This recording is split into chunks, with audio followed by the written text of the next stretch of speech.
and today we're going to talk a little bit about the clarinet. We're going to start with the basics. I feel that the whole point is to get to a place where we can make beautiful music on the instrument. It all starts with sound production. That begins with our embouchure, which is how our mouth approaches the mouthpiece and makes a sound through the instrument. I play what's called a double lip embouchure, which means that my top and bottom lips are curled over my teeth as I put them on the mouthpiece. And I play that way. This is not, however, a very standard approach for most modern clarinetists, and so I found that it's not very successful to try and teach the double lip embouchure. So what I do is I teach a single lip embouchure. The lower lip curled over the teeth, the top teeth against the mouthpiece. But as a double lip performer, I'm able to bring to that all the advantages that a double lip embouchure can bring when I teach the single lip.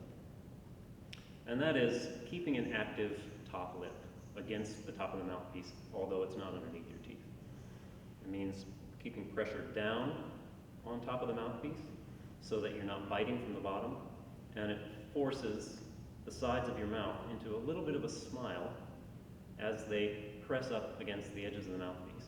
It enables the tongue to rise high and curl in the back of the mouth, which creates a great resonant chamber as you blow air through the instrument.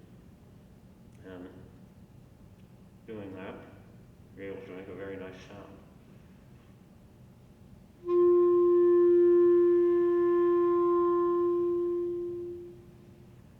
The reed vibrates immediately because your tongue is poised in the right position, your air comes up and is directed immediately down, straight through the instrument.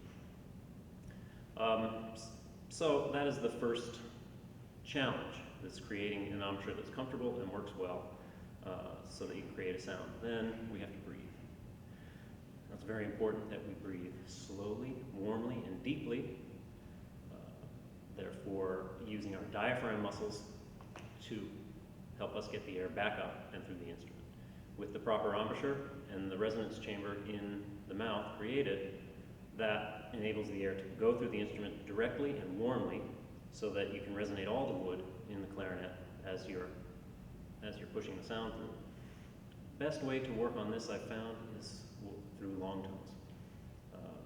The entire range of the instrument can be used one note at a time, playing a slow and steady crescendo to an apex point and then a decrescendo for as long as you can. You can use a timer, see how long you go. You can use a metronome and set it, but try to really push yourself to the point where you're playing very, very long notes throughout the range of the instrument. Notes like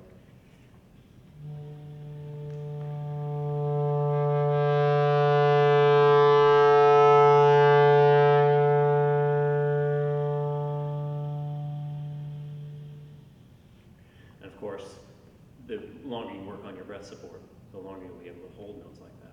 All the way up to the top range of the instrument, say, well, a high note.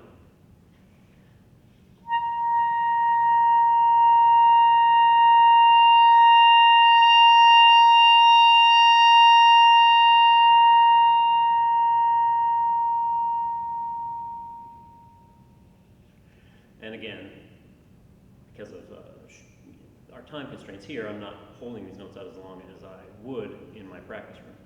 But this is a great warm-up in the morning. Get your breath going so that you can take those nice warm breaths, deep, and have the air controlled as it goes through the instrument. And that is how we create tone, which then we can learn to produce and control by changing notes as we play these long tones. A great book that I use with my students for this is William Stubbins' The Essentials of Technical Dexterity, which has great exercises going the range of the instrument, starting with just playing one note to the next.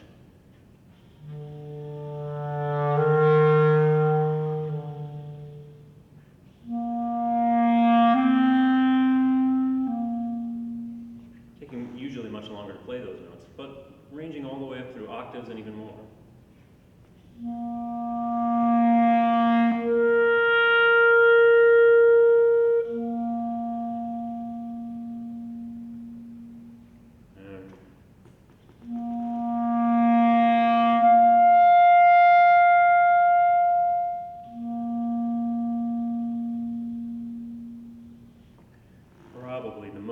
important interval, the 12th, because we're using simply the register key to make the difference.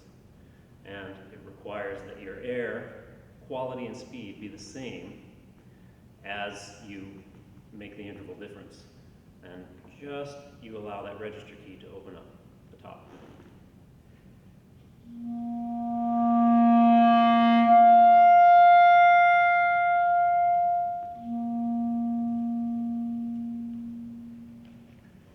And these are the basics to beginning sound production on the instrument.